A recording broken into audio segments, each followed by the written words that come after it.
137వ జయంతి సందర్భంగా Osman యూనివర్సిటీలోని ఆల్మాలా student association అధ్యక్షన ఈ కార్యక్రమాన్ని నిర్వహించడం జరుగుతుంది। ఈ కార్యక్రమానికి పిలువగానే వచ్చిన వివిధ విద్యార్థి సంఘాల నాయకులు, కాంగ్రెస్ నాయకులు ఒలిగొండ నరసింహ గారికి, అలాగే లీగల్ ఫోరం అధ్యక్షులు కరణ్ గారికి, అలాగే దళిత ఉద్యమకారుడు మన కాశీ గారికి, మరి తోటి మిత్రులు విద్యార్థి సంఘాల నాయకులందరికీ ప్రత్యేకమైన జైభీములు తెలియజేసుకుంటూ నేడు భాగ్యారెడ్డి వర్మ 137వ జయంతి సందర్భంగా ఉస్మాన్ యూనివర్సిటీ ఆర్ట్స్ కళాశాల వేదికగా ఘనమైన నివాళులు అర్పించడం జరిగింది।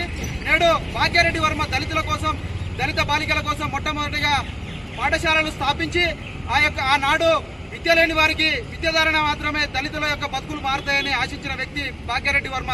దళితుల కోసం ఎన్నో పోరాటాలు చేసి నాడు డాక్టర్ బాబాసాహెబ్ అంబేద్కర్ కి మార్గదర్శకంగా నిలిచిన వ్యక్తి భాగ్యారెడ్డి వర్మగా మేము కొనియాడుతున్నాం। భాగ్యారెడ్డి వర్మ యొక్క ఆశయాలను కొనసాగిస్తామని, అలాగే రాష్ట్ర ప్రభుత్వం నేడు రవీంద్ర భారతిలో భాగ్యారెడ్డి వర్మ జయంతి వేడుకలు ఘనంగా నిర్వహించడం జరుగుతుంది।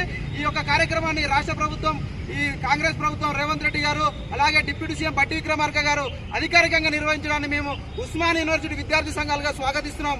అలాగే మా యొక్క డిమాండ్ ఏంటంటే భాగ్యారెడ్డి వర్మ పేరు మీదుగా ఒక స్టడీ సర్కిల్ ని ఏర్పాటు చేసి, ఒక రీసెర్చ్ సెంటర్ గా ఏర్పాటు చేసి దళితులకు ఎప్పుడు 365 రోజులు కొంతమందిని ఎంపిక చేసి అక్కడ ఉచిత విద్య, కాంపిటేటివ్ సివిల్ సర్వీస్ సెంటర్లకు కానీ, గ్రూప్ 2 సర్వీసులకు కానీ ఉచిత విద్యను అందించే విధంగా ఈ యొక్క రాష్ట్ర ప్రభుత్వం ఒక స్టడీ సర్కిల్ ని భాగ్యారెడ్డి వర్మ పేరుతోటి ఏర్పాటు చేయాల్సిందిగా మేము ఉస్మాన్ యూనివర్సిటీ విద్యార్థి సంఘాలుగా, ఆల్ మాలా స్టూడెంట్ అసోసియేషన్ గా ఈ రాష్ట్ర ప్రభుత్వాన్ని మేము డిమాండ్ చేస్తున్నాం।